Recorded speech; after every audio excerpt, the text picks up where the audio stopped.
Ladies and gentlemen, welcome back to a brand new edition of Pod by the Bay. I'm your host, Nathan Bond, joined alongside me, Seth Varnadore, Robert Steeg. Fellas, your South Florida Bulls are fresh off a program record 425 rushing yards on their way to a 59-24 absolute beatdown at Charlotte.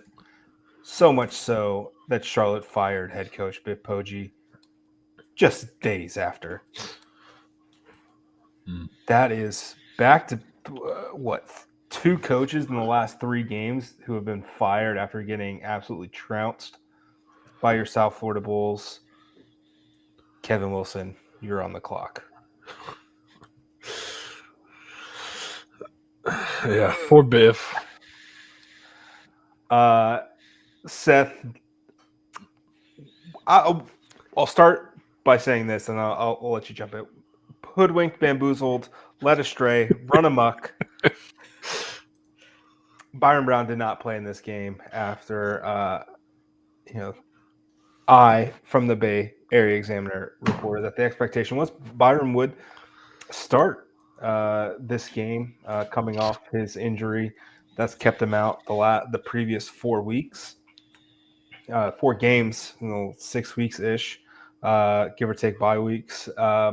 In his home state of North Carolina, did not come to fruition. Bryce Archie played in his stead.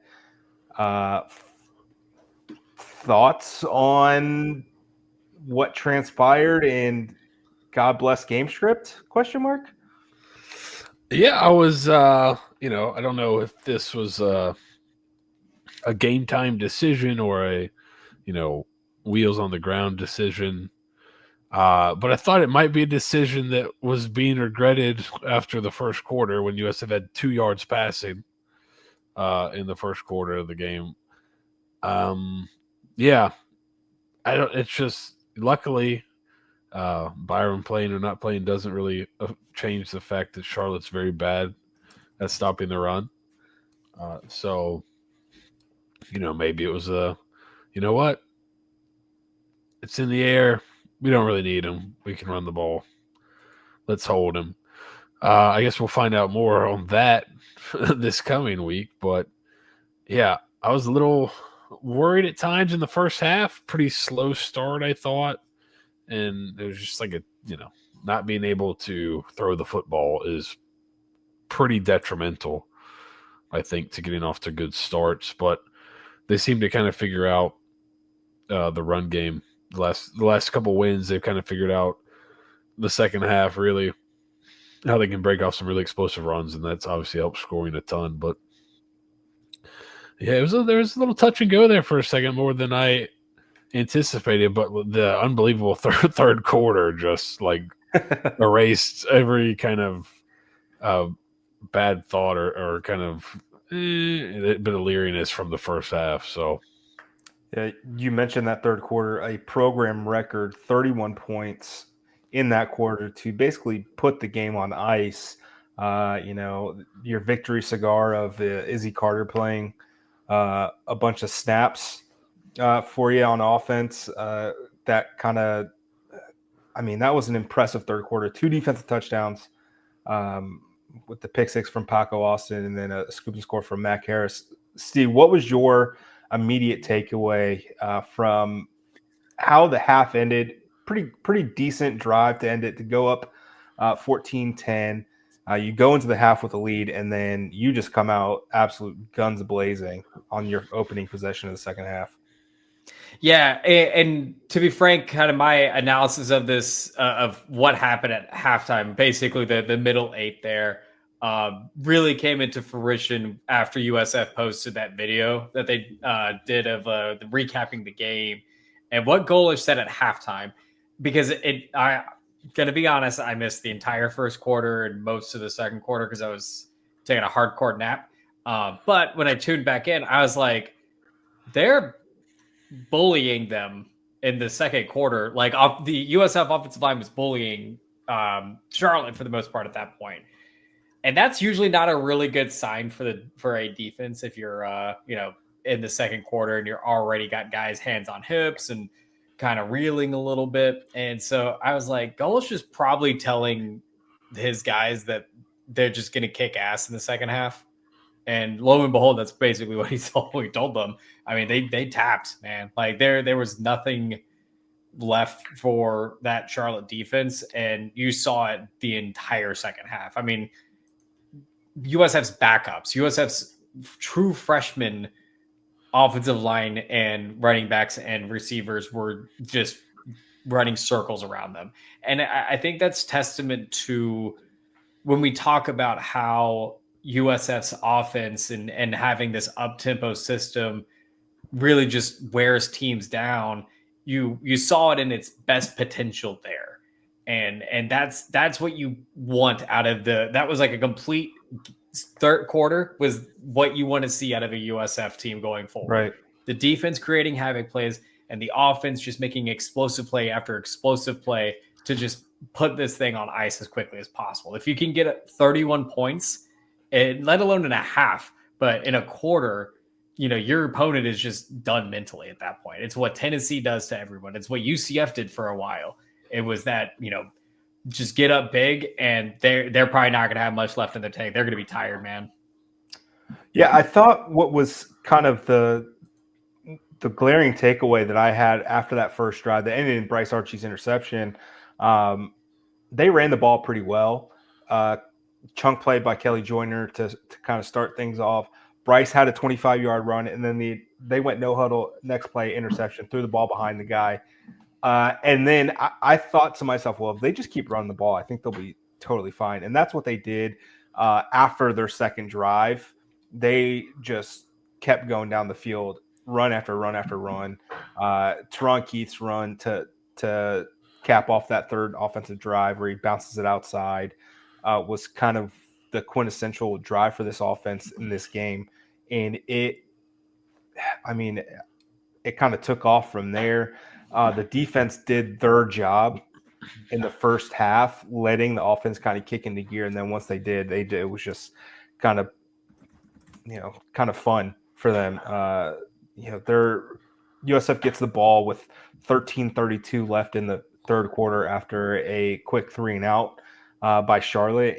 They went 1, 2, 2.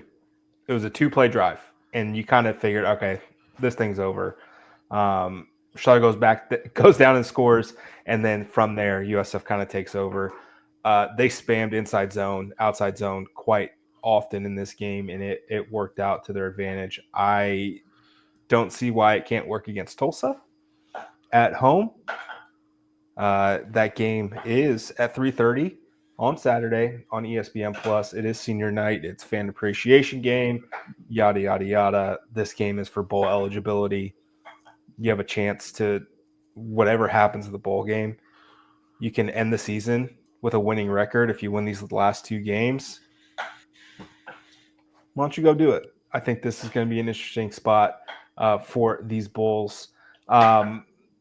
Seth, defensively for USF, did anything stand out for you as they kind of put a chokehold on this Charlotte offense? I mean, nothing kind of especially, just from the initial watch, just that, they were able to just to kind of – I thought the first half, Charlotte moved the ball. It ended up having on the game. They had some pretty decent amount of explosiveness, which was kind of the worry. But you go kind of look at the post-game stats, and they ended up with 39% success rate, which is pretty bad. USF offense had a 54% success rate on the other hand, and then only gave up 5.3 yards per play. So I think without the explosive plays, the defense was really good. They still gave up a few too many explosives, but they were able to generate kind of their own too in terms of generating turnovers, scores off turnovers. So really high havoc rate. So, they kind of did what we thought they might do. Just some explosives kind of kept Charlotte in it for a little bit. But interestingly enough, both sides of the ball really terrible on third down. So I don't know. I think you're in a space where Just kind of in general now, just talking not just the defense, but kind of in general, where it's times it's not super sharp, but with the teams you're going to be playing the next few weeks, you might get away with it. And that's kind of how I felt a little bit. Like they got away with playing not great in the first half, and then the second half they really turned it on. So like to see him put it together for an entire. Have we seen them? Have we seen like a full game from this team yet? No. Right, because even FAU they kind of put it together in the second half. Like what's kind of the best full game performance besides the opener? I think that's it. Right. Right. Alabama, you were good for 3.5 quarters, 3-ish quarters. Southern Miss, you were good after going down 14-0. You weren't good in the second half against Miami. Weren't good at all at Tulane. Weren't good at all versus Memphis for obvious reasons. UAB, you were good in the second half. FAU, good in the second half. Navy, not good at all. Charlotte, good in the second half. This is going to be a key moment for this Bulls team because you can't keep playing from behind. However, as you've alluded to, Seth, these last 2 games kind of can let you play from behind. Just as we kind of turn the page toward Tulsa, Tulsa has been outscored 225 to 109 in the first half, 80 to 34 in the first quarter, 135 to 75 in the second quarter. So, like, you're not going to know much about if this team it's a weird thing, but we knew the back end of this schedule was going to be very forgiving compared to how the front half of the schedule was, and it's kind of bearing itself out. Your 3 of your last 4 games have been essentially double-digit wins, 2 blowouts. You've kind of controlled the pace in the second half when you needed to. I want to say someone in the Discord mentioned USF hasn't had a first quarter lead since the Alabama game. You want to get off to a hot start. I don't know if Golesh has to make his halftime speech before the game or something, because that was phenomenal halftime speech. If you guys haven't seen the highlights, please go check it out. Excellent work from the video crew the last few weeks. The FAU one was great. Yeah. Great job by them. I do love the first F-bomb that Golesh drops in this video this week wasn't quite bleeped out. There was one in the FAU one too. There's they got the first 2 and the last one kind of slid through. So I do love that. But you can kind of play with your food a little bit. So I don't know. We'll see how it goes, but my big question mark for this USF team is whenever they've played a team with a halfway decent quarterback, they've been in trouble. I don't know if we're going to call, Cooper Legas a halfway decent quarterback, but he's put up some numbers in his starts for Tulsa. He's thrown for 11 touchdowns. Let's see. His last 3 starts, the games that he's played the most. So UTSA, UAB, East Carolina, he's 10 touchdowns, 2 interceptions, almost 300 yards in each game. He completed 62% of his passes against ECU last week. There's something there. He was fine at Utah State. He's been a starter before. He has a career touchdown to interception ratio of 43-21. That's a 2-to-1 touchdown to interception ratio, folks. He's a decent quarterback. So that's what my concern is going to be heading into this Tulsa game. Yeah, it's a fair kind of assessment.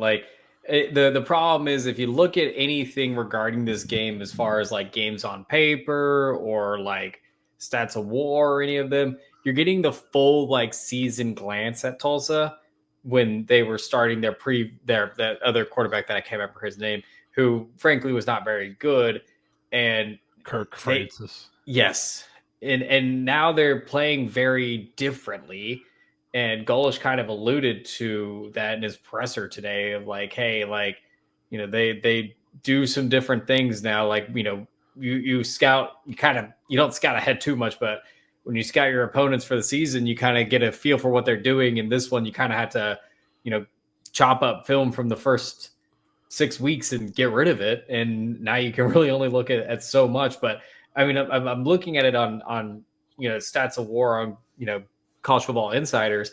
And it, like, for all intents and purposes, their offensive success rate on dropbacks is 128th out of 134th.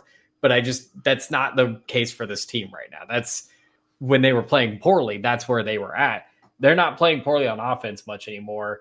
It's their defense is playing poorly, which is ironic because their defensive stats are actually pretty good right now. So it's a weird predicament to be in when you're assessing this game. And, you know, I don't envy anyone who has something on the line to bet on this game, like an undefeated streak or something like that, because it's really hard to predict what an offense that can put up a lot of points can do. I mean, they put up 38 points against UTSA in the second half. I mean, they were down, man. Like, they were down like how USF put Charlotte down in the third quarter, and then they crawled their way all the way back. So, you know, maybe Kevin Wilson has a third, fourth quarter speech that riled the troops, but, you know, I don't think USF is going to be in a predicament where they're going to, you know, sleep well until clocks hit 000s, basically, is what I'm getting at here. Yeah, I'm real nervous about this game. My personal stakes, I think USF wins this game. But I just wanted to kind of go through a couple of things, just numbers wise, kind of base level, and we'll get deeper into it in the Ponderosa. They're on third down for Tulsa. They're under 39%. They've given up 20 sacks. They are a little over 50% in red zone touchdowns, 29 attempts, 16 touchdowns. Couple of running backs for them, Bill Jackson, Anthony Watkins, Lloyd Avant. None are averaging over 5 yards a carry. Those are your major ones. Each have at least 65 carries, but you're not really writing home about it. They've only had 8 rushing touchdowns on the season. And we mentioned Cooper, a leg ass. He's completing 57% of his passes, 11 touchdowns, 2 interceptions. Definitely a different team with him throwing the ball. Camden Benjamin is their guy, 58 catches, just under 700 yards, 5 touchdowns. And then Joseph Williams is second with 20 catches, 400 yards, 4 touchdowns. Those are the guys you need to be kind of mindful of going forward when you're watching this team on Saturday. Legas started at Utah State, I think, the last couple of years, so he's played a lot of football. Correct. So now his numbers are not eye-popping. He's got some yardage numbers, but and threw for a ton of touchdowns at UTSA, but he seems to be a guy that his pass, maybe not as much this year, but he'll throw you some interceptions. So that's something to keep an eye on as well. Yeah, in his 3 starts this season, or I guess the 3 times he's played a major part, UTSA, UAB, East Carolina, he's had, per PFF, 5 turnover-worthy throws. Yeah. 2 of them were intercepted. He threw 10 interceptions in 22 and 8 in 23. So if you can get some pressure, and USF was able to do that against Charlotte. Again, freshman quarterback can be a little bit different with a senior back there, but I think Todd Orlando can get some pressure. It's just, can you do it enough to, if Bryce is your starting quarterback, can you do it enough where you can get away with it and stay in the game and keep them at bay? What's interesting to me, I think USF threw the ball three times in the second half at Charlotte. I don't think you're going to be able to do that this week. So you've got to get something from your quarterback position, whether it's Bryce Archie or Byron Brown comes back in, or Izzy. We did get that today. No. We did get, Byram's been healthy enough to practice, and Bryce got dinged up in the game. So if neither of them can go, then Izzy will go. How fun! I love this. Yeah, That would be fun. wholeheartedly disagree. My favorite stat from the Charlotte game is I believe Bryce Archie rushed for, let me get the exact number here. I think it was 72 yards. Let me get that right. Net 72 yards. Bryce Archie ran for a net 72 yards. What do you think his season total net rushing yards is? Prior to this, No, or like including that, including this. 74. Say 0. He's at 76 rushing yards on the season. So close. going into last week, he had 4. I had a feeling it was uncomfortably low. Yes, like an accidental. Well, you had one rushing touchdown, so I knew it was at least a yard.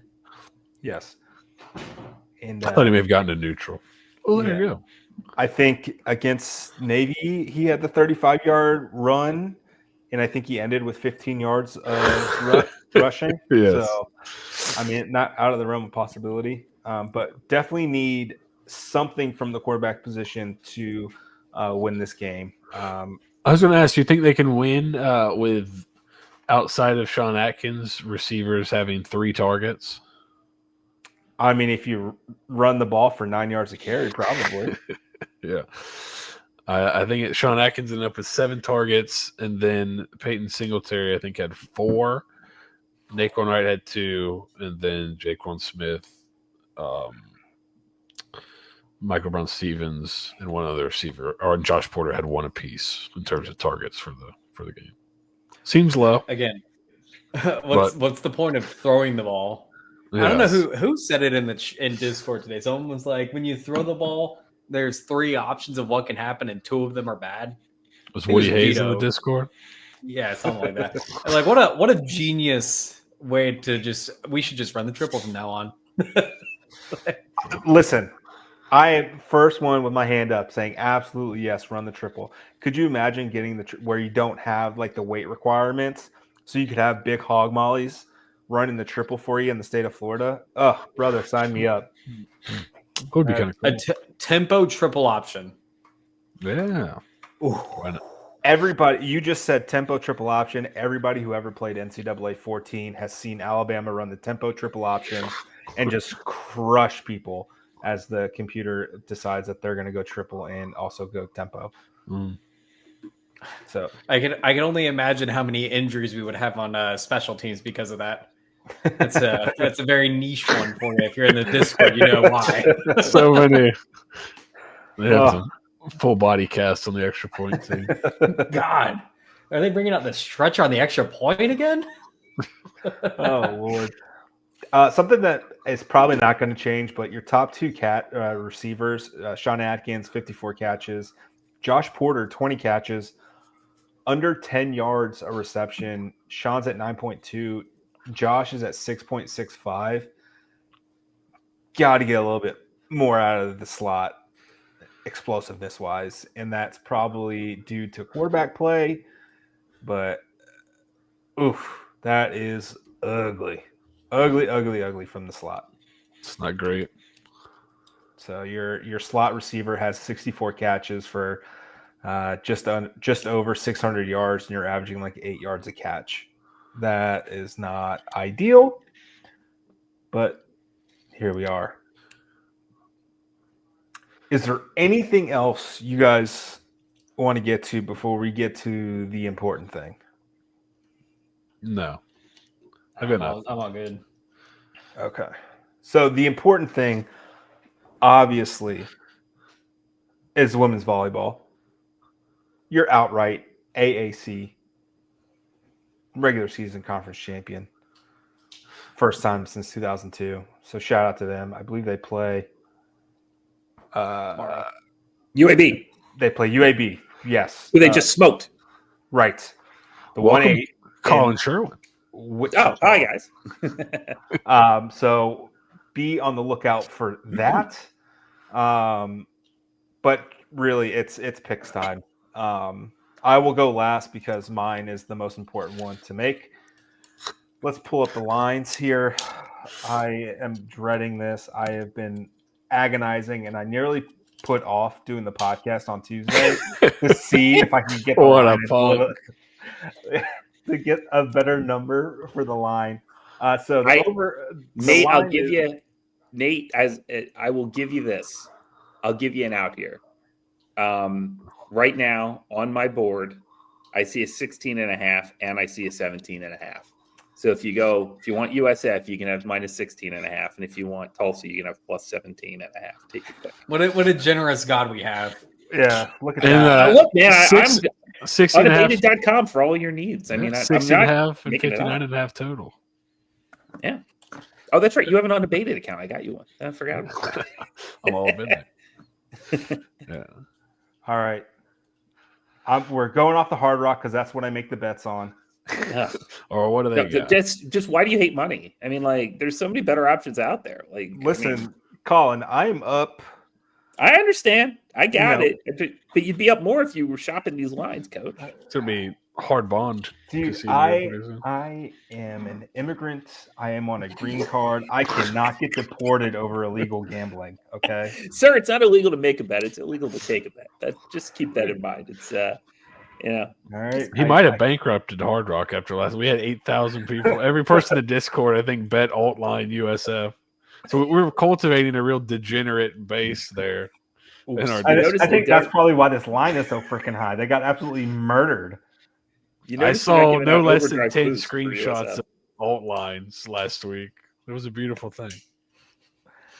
All right. So the line is USF minus 17.5. The over-under is 60.5. Seth, what say you? Give me the under 16.5. Under 60.5 for Seth. Robert Steeg. Oh my God, I hate this. Let's throw. Does Tulsa play with pace? They do, which this game a 3:30 kick. I'm not leaving that stadium until 10 at that rate. Like, give me just give me like a flat over. Like I just feel like it's gonna be a points palooza. Special guest picker, Colin Sherwin. We're gonna get your number here. If you're gonna make me tie to this, I would never take 17.5 when I can get 16.5, obviously, because 17 is a key number. But if I had to, USF's really good about being a flat track bully, especially in the second half. Tulsa stinks. And as a flat track bully team, I'm going to lean on the team that just does tend to, especially against bad opponents, FAU, Southern Miss, Charlotte. They do tend to light people up in the second half, especially their tempo tends to wear down teams that don't have depth. I can attest that Tulsa does not have depth. Tulsa does not have They are really bad. I don't see them getting better either. They have no money. They're not going to improve. Give me Los Toros. I'm saying this, but Archie, how dinged we talking here? Everybody's beat up. It's week 13. That's fine. How beat up is he? I mean, beat up enough to only throw the ball 3 times in the second half, but that could be because you ran the ball for 15 yards. Yeah, you're running it. You're getting 8, 10 yards a clip. Who cares? You don't need to throw it. You know. He's also beat up enough that Golesh specifically said it during his press conference today that Bryce Archie was dinged up a little bit, and if he can't go, then it's Izzy. Yeah, then it's Izzy. But yeah, if that, I thought that was super interesting too, because we've heard we've heard a lot of things about Byron Brown lately, well, Nate and I heard something several weeks ago that would lead us to indicate that he's not going to go, and then all of a sudden he's going in practice, and I can confirm he was in practice, doing stuff, moving around. But yeah, we'll see. Give me the Bulls. They run teams over late. I'm not laying 17.5. I'm laying 16.5. Okay, so my 10-0, my perfect. I mean, can we Perfect season on the line? Can we take a moment to just appreciate how impressive that is? It's really good. Honestly, It's really hard to do. Against the The spread. best I ever did. The best I ever did was the 2000. It was the 2000 and 2001. Or no, it was 2002. The 2002 USF Bulls, who I believe were 9-2 against the spread that season, and I just lit them. I had them every week. I was just, and I finished that season 9-2. A great moments in gambling history. And then I started working for the program, and I couldn't do that anymore. I think I've only missed like I've only missed like 2 or 3, and I'm just getting lapped here. Yeah, well, you know how it goes. I mean, as a group, we've done pretty dang good this season, handicapping our Bulls. Colin, I hear everything you said. I get it. I am nervous about a letdown a la Navy, even though Navy's actually a good team. Tulsa's quarterback's halfway decent, and we have not yet seen USF stop a halfway decent quarterback. So I've already placed the bet.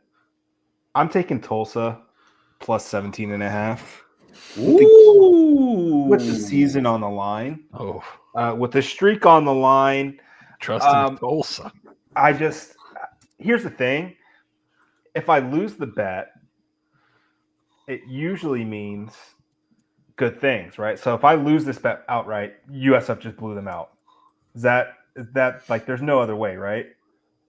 I mean, generally, if you're laying 17.5 points and you don't cover, that means you did get blown out. Yes, that's how this gambling thing works. So, like, the absolute worst case scenario is USF loses and I win the bet. Like, that's just like, none of this hedge with hate shit. No. So no. Emotional hedging. Give your balls a tug. Like, I mean, what? Tulsa plus 17. Very excited. Tulsa plus 17.5.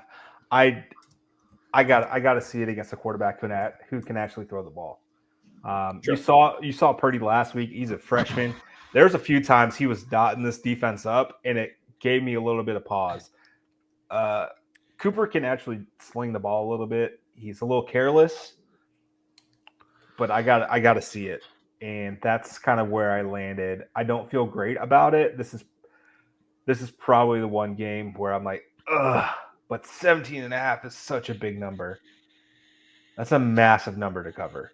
It's actually not. It's 3 scores. It's not that big a number. So I just don't trust this USF team to be able to do that back-to-back weeks. So what about this Tulsa team makes you think that they can hang around? Was it losing by 38 to UAB, who quit weeks ago, or was it losing to Temple at Temple, who literally does not have Division I players? Like, you tell me what convinced you that this Tulsa team is worth a shit, because they are. If you lose at Temple, okay, Temple does not have Division I football players. Just straight up. They beat FAU. I get that beat FAU this week. It's a vibes-based handicap. And then losing by 38 to Trent Dilfer. They lost by 38 to Trent fucking Dilfer. That team. Did anybody watch that UAB Memphis game this week? They were just openly fighting each other on the field. Like, well, I mean, to be fair, USF has also done that. So. Sure, yeah, but we have players that might not be horrendous. That UAB they were fighting each other. They were fighting the other team. They were talking shit. They were calling timeouts down 4 scores just to try and extend the game. I've never seen anything like it. This is I've got to see back-to-back weeks from this team. Like, I haven't seen it. They haven't put together a complete game all season. I think if, like, I don't know, man. You take away the 2 scores, so it'd be 40, 45, 21. It still covers, but I mean, it's closer. Like, I don't know, man. Flat track bullies. They are flat track bullies. They beat teams like this. They beat them in the ground. I don't feel great about it, Colin, either. Okay. I've got some numbers that may back up what Nathan's saying, but we're saving that for Ponderosa. Oh, I like it. But there you have it. I have made my choice. I would not tell me this week. Would be my advice. I'm 10-0. Don't follow me though. Not this week, at least, unless you feel good about it too. But you'd be the only one because I don't feel great about it. With that being said, thanks for tuning in. Make sure you subscribe to the Discord. The Ponderosa section is popping off. The Ponderosa game thread is amazing. It's calmer, more cool, more collected. A lot of great stuff in there. Follow us on Blue Sky, I think. Follow us on Blue Sky. Was Yes, it? Is it Blue just Sky's Bay Area awesome. Examiner? We're everywhere. Blue Sky? Instagram, Blue Sky, YouTube. I mean, just Twitch. everywhere. Ladies and gentlemen, thanks for tuning in to another edition of Pod by the Bay. Be nice, be safe. Go Bulls. Go Bulls.